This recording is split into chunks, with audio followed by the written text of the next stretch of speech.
ఇది ఎప్పటికీ యంగ్గానే ఉంటాను. Hello guys, welcome back to my channel అందమైన కబుర్లు. ఈ రోజు వీడియోలో కంటెంట్ ఏంటంటే మన పేరెంట్స్ కి సర్ప్రైజ్ ఎలా ఇవ్వాలి అని చెప్పేసి.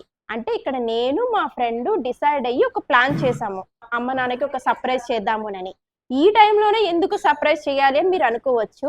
మా అమ్మ నాన్నని అడిగా మీ బర్త్డే ఎప్పుడు అని, ఇద్దరు ఎలా చెప్పారని నాకు తెలీదు.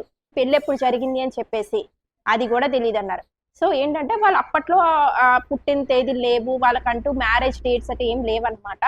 సేమ్ మా ఫ్రెండ్ వాళ్ళ అమ్మ నాన్న కూడా సేమ్ అంతే, వాళ్ళకు కూడా ఏమి తెలీదు. మా చిన్నప్పుడు వాళ్ళు చాలా అంటే చాలా కష్టపడ్డారు, మమ్మల్ని చదివించడానికి మమ్మల్ని చూసుకోవడానికే సరిపోయింది. ఇప్పుడు మాకంటూ కొంచెం తెలుసుకునే ఏజ్ వచ్చింది కాబట్టి వాళ్ళ కోసం ఏదైనా చేద్దామని చెప్పేసి నేను మా ఫ్రెండ్ డిసైడ్ అయ్యామన్నమాట.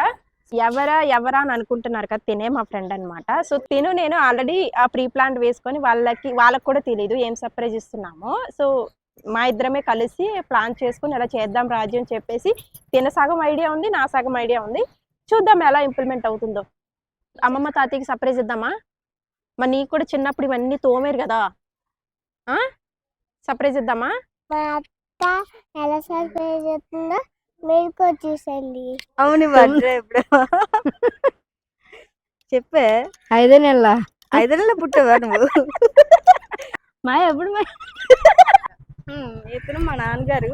చెప్పండి నాన్న, మీ పెళ్లి రోజు ఎప్పుడు చెప్పండి. తెలీదు. నా బర్త్డే 81. నాన్న నీ బర్త్డే ఇప్పుడు? అది నీ బర్త్డే? నా బర్త్డే 81, 1వ నెల 1. ఆధార్ కార్డులోది మా సంవత్సరం ఏ సంవత్సరం అయింది? ఆధార్ కార్డులో ఉన్న డేట్ ఆఫ్ బర్త్ వీళ్ళు డేట్ ఆఫ్ బర్త్ అని అనుకుంటున్నారు. నాన్నకైతే పెళ్లి రోజు అడిగితే అదైతే అది ఎప్పుడో అని అంటున్నారు.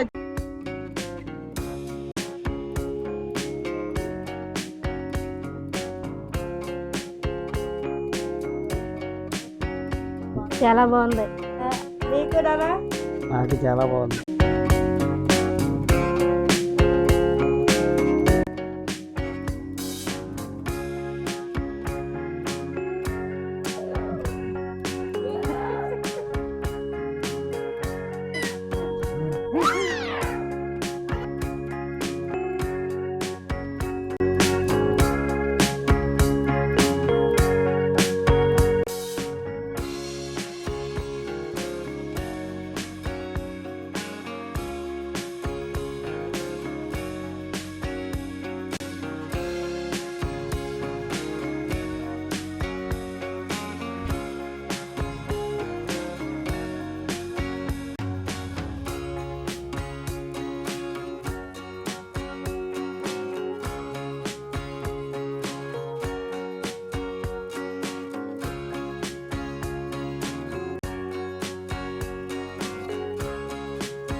చాలా బాగుంది, హ్యాపీగా ఉంది.